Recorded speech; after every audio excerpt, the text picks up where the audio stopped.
Here we go. Here we go. Yo, yo. Yo. What's good? What you got back there? What you got? Let me tell you up. You got me? What's good, G? What's good, brother? I see you sipping on something good back there, man. What you Yeah, sipping on? man. I'm at my bar, Frosty serving out the best of the best. He serving out them drinks, man. Chilling with my man. Yo, cheers, man. Before we start our Oh, for conversation, sure. man, hey, cheers to you. Salute, salute. Thank you for supporting the wine, man. Obviously, we sent you a bottle of wine that you used very well in your video, but you also went out and purchased our wine, man. So I just want to, before we start talking, I just want to say thank you for the love. I appreciate it. Man, no doubt, bro. No doubt. I mean, we tried it, and it was good, man. We were all in consensus that it was like, it's nice, bro. It's like, He it's said sweet. it's nice. You know what I mean? It's nice. So, Yeah, like, yeah, yeah. Listen, and the then one thing I is, was man, like, I'm sorry, I can't. Can you hear me good? yeah, I can hear you. I can hear you. Okay. Yeah, the one thing is, man, when we're as athletes, whenever we do something outside of what people expect us to do, I think they come in with this notion that, it may not be good or he may not know what he's doing. But I teamed up with some great people in the Paul Meyer family, man, to be able to help me create something special. So I'm glad you and everybody else is enjoying it. Oh, for sure, man. That's true, man. As athletes, they try and put us in that box. They try and pigeonhole us. But like they don't understand like all the sacrifice it takes, the teamwork that it takes, the consistency, the diligence, persistence, all of that goes into playing our sports. We apply to the rest of our lives, and other aspects of our lives, and that's what makes us good. That's what makes us who we are, man. And that's dope, bro. I'm from Northern California, I so I know. took trips up to Napa a lot. So that's dope, bro. Like, you know what I mean? Like, you still are leading the way, my brother. You are still leading the way. For sure. You from San Jose, right? Yes, sir. Yes, sir. Yeah, Yeah. no doubt. Everybody. So I don't know. I'm sure people can hear my voice. I don't know how the Wi-Fi is going or whatever, but I seen when you posted, you gave my wine a 10 out of 10, Mm. Mm-hmm. and everybody was laughing about that because I'm sure you, just like I, have been getting a lot of comments, and the comments have been consistent with 9 out of 10. Always, dog. Fuck. It's been like that since the cut. My comment section, your comment section. Yeah. So, Yeah, yeah. man. So let's jump right into it before also too, we're going to get to some of your life too, man, because there's some things that I found out that is so interesting I want to talk about. But everyone also want to hear about, us had this conversation about, the dunk contest and about the rap, the diss record and all that kind of stuff, man. But let's start off and talk about your feelings on the dunk contest and how everything went down, and we could just have a convo about that, man. Man, I feel like I got robbed again, man. I Where feel you like get I got robbed at? robbed. Which part? At the end or just at what part? Yeah, the end, man. The end is you heard what Reverend Jackson said. No, what'd he say? He said that's some bullshit. I heard you talk about him in your song. You talk about it. I didn't know what he said though. He came up to me like, yo, that's some bullshit. I was like, damn, Rev, you cursing that? You cursing that, man? So I don't know. A lot of people obviously, was not there like in the moment. It was. I don't know if you remember. Remember, it was a moment where you took your shoes off. Yeah. And because the NBA, they wanted you to continue to keep dunking, and I started taking my mic and everything off, and I was like, yo, like end it right now because like at this point, like it's getting crazy.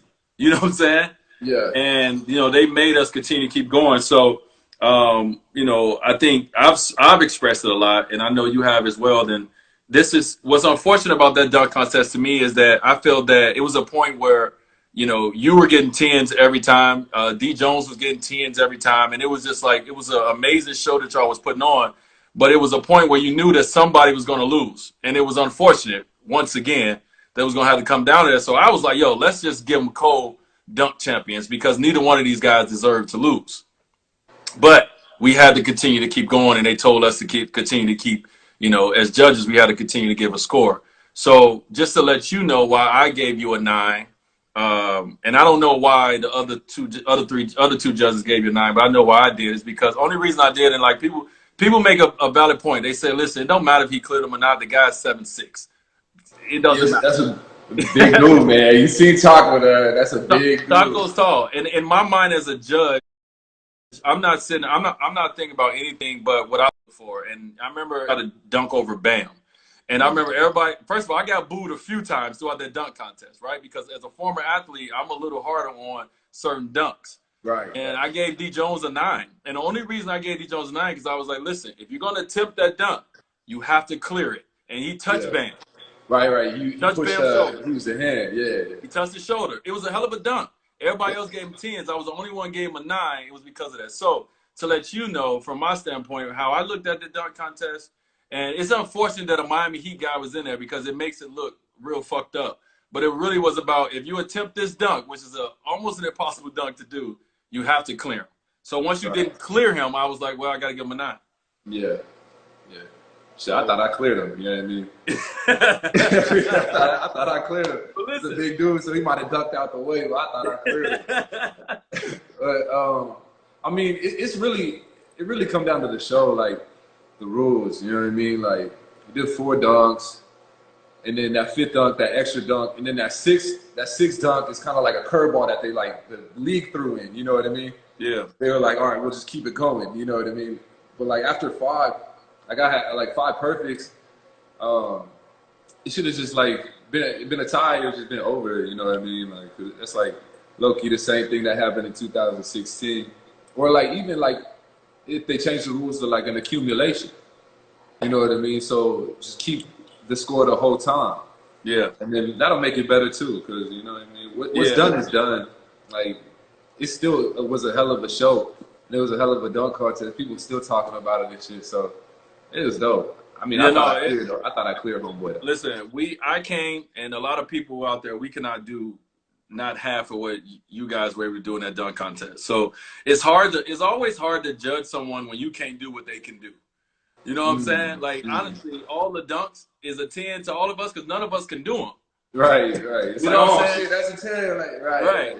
They all are. So, you know, I feel like, you know, the thing is when it comes to the dunk contest, the toughest part of being a judge is of knowing the history, right? So you know the history of your last dunk contest and the one before that, and how at some point I felt watching it as a fan like he should have at least one dunk contest.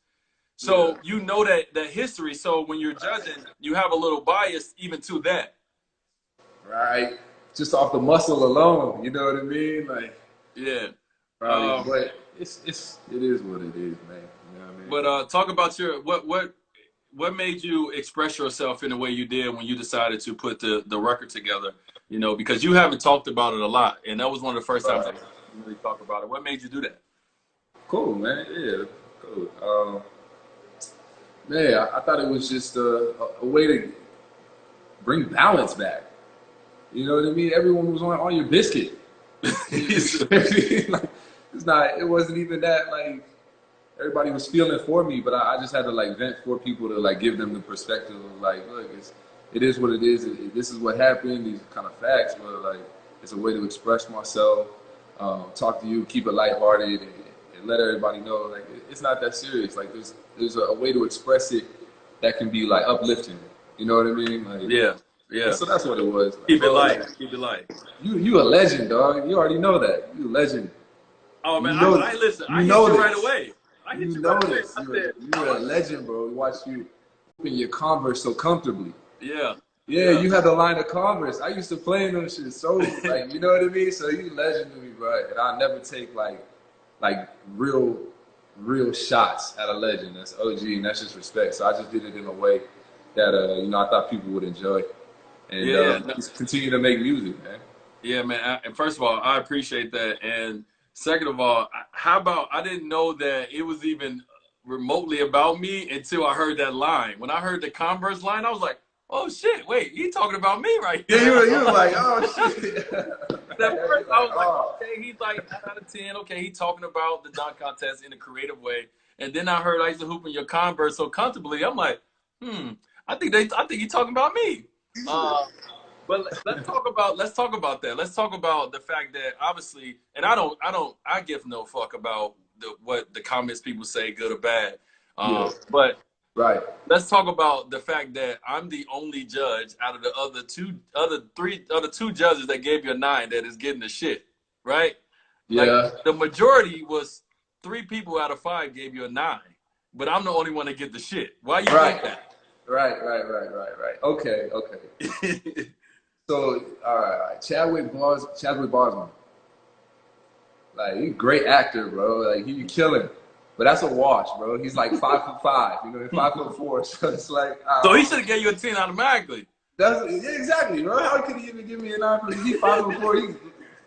All right. So that's a wash, bro. I'll just give him a pass because he don't know no better. Okay. With Scotty said that y'all were all in agreement, and the Miami boys. You know what I mean? That's what it comes down to. Wait, what you mean? Scotty said we was all in agreement. What was your take on that? He said something. I don't know where. It might have been the jump where he was talking about. Yeah, we were all gonna give him the score equaled out. So the score was the same, as DJs. Okay. And then they all put a score in, and then once the score came out, everybody was like, right down to you, and he was like, Listen, you know what I mean? Like, and that's that. you know, it's crazy. So it came down to the Miami boys, right? It's because of the Miami boy. That's he so funny. He took on the show. That's so funny that's the way that it's perceived, right? So here it goes from my perspective. Once Derrick Jones Jr. had that one dunk, I think he did a windmill from like one step inside the free throw line. He did the one hand windmill, right? Me being the first judge, I tried to go first most of the time, being the first judge, right? So once I looked down and seen that everybody else, I think it was 2 judges that gave him a 9 and he had a 48. So as judges, we had a sidebar like, yo, no matter what happens on this dunk, miss, not a great dunk, let's make sure that it's even. Let's make sure that both of these guys, like, let's put it on the NBA, more so than us, because at this point, it should be co-champions. Like, both of these guys deserve a championship. So once we got to the next one, it was all about making sure the score was equal. Yeah. Right? So once we start going, I didn't look at anybody else's. Once we like huddled up, we like, all right, we're gonna make sure it's equal. I was like, all right, I didn't feel like he cleared, so I'm gonna give a 9. I'm like, Candace, what are you gonna do? She's like, I'm gonna give a 10. So I didn't get a chance to talk to Scotty and them. I'm thinking like, okay, 2 judges will give a 9 and 3 judges will get a 10, and that will give us the exact same score. Mm-hmm. And once I seen Scotty put a 9, we all was like, oh shit. It's about shit. I know, but there's only like a couple of people that think D. Jones should have won, though. You know what I mean? It's you and D. Jones. That's bullshit right there. Listen, let me say something. I'm not saying that he should have won or you should have won. I feel like, for me, I thought that it was a wash. I felt like his dunks was spectacular. Yeah. Oh, for sure, bro. He was flying, dog. He was flying. But I feel like for me, at some point, once we start going and because of the rules, right? Because it's not about the total score as much as it is about the rounds. Yeah. Right? Like once we start going so far, because if it was total score, you would have won. Right. But it wasn't. They didn't total it up. It went by the rounds of the dunks. Right. On the last dunk, 3 judges felt that you did a 9 out of 10. It wasn't that we didn't feel you lost the dunk contest overall. It was about the dunk more so than the dunk contest, because I gave you 10s every time. Yeah. Until that last dunk. I appreciate that. You know, I'm just explaining the one off the side of the glass was crazy though. And you deserve more than 10. That's what I'm saying. Off the side of the glass, the 360 scoop off the side of the glass, like. Boy. No, I think hopefully this helps the NBA come up with a different way to figure out a way to total up the dunk contest, because in this position that we were put in, you got screwed, right? And I'm not saying you got screwed from the standpoint that D. Jones shouldn't have won, but just overall from your body of work throughout the dunk contest, at the end you end up getting screwed from the standpoint of how the rules are. So I feel like going forward, they need to make it where it's all about the total body of work of the winner more so than each round dunk. Yeah. Right, like the accumulation, like add up all the scores. And but D. Jones is a bad motherfucker now. Yeah, he be flying, dog. He be flying. Listen, I don't get it twisted at all, dog. He be flying. So first of all, as my guy Common just said, one of the judges said, one of the greatest dunk contests ever. Yeah, facts. What you know how Tiger and I think Phil did that golf off where they made a lot of money to play Mm. with each other. What you think about you and D Jones doing a dunk off versus each other? Just y'all two. What's up? Shit, if the cheese is right, come on, dog. Jump in. Hey, is I the jump cheese over right? Taco. I jump over Frosty if the cheese is right, dog. Hey, we good with you. All But right. it's Like I'm cold though. It's like out there that's listening. what's They got cold. What's cold is the like for not winning. Like I didn't get the Slam magazine cover. You know what I mean? I didn't get a couple of more commercials and like endorsement deals. You know what I mean? So there's like a couple of things that could have went in my favor. But it's cool though. But it's cool. It's like you were saying, like, you know, people remember Vince, MJ, and Blake. You know what I mean, for the dunk contest. But they also remember them for how they play. They remember them for how they court and on the dunk contest. You know what I mean? So, but all it does is just keep me striving. You know what I mean? Keep me striving. Real shit. Like that's what it really does. Yeah. One of the kind of shifting gears real quick. One of the questions when you came on TNT on our Tuesday show that I asked you was about you coming in and everyone knowing you as a dunker, but trying to kind of erase that a little bit and show your entire game because as someone who played against you, I saw your game grow and develop to where I was like, oh, this motherfucker can play now. not just like he's not just athletic, he can hoop. And that's the one thing when it comes to this is like you're more than just a dunker.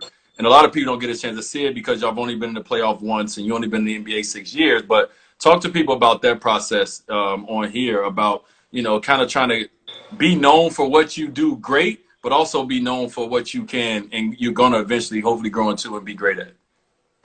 Yeah, man. I mean, that athleticism. I wanted to get out of that like Harlem Globetrotter stigma. You know, it's just like fancy dribbling and high flying dunks. You know, like try to help my team win games. Yeah. You know, and I think that's what it came down to is realizing like it's not so much about the highlights. The highlights will come, the home run plays will come, but it's about winning games. And I remember we was on the court together. I remember we was playing a couple of games. You busted us a couple of times. I busted y'all a couple of times. I remember that. You did. Over the last couple of years, you busted us a couple of times. And I was like, wait a minute. A couple of times. What he been doing over the summer?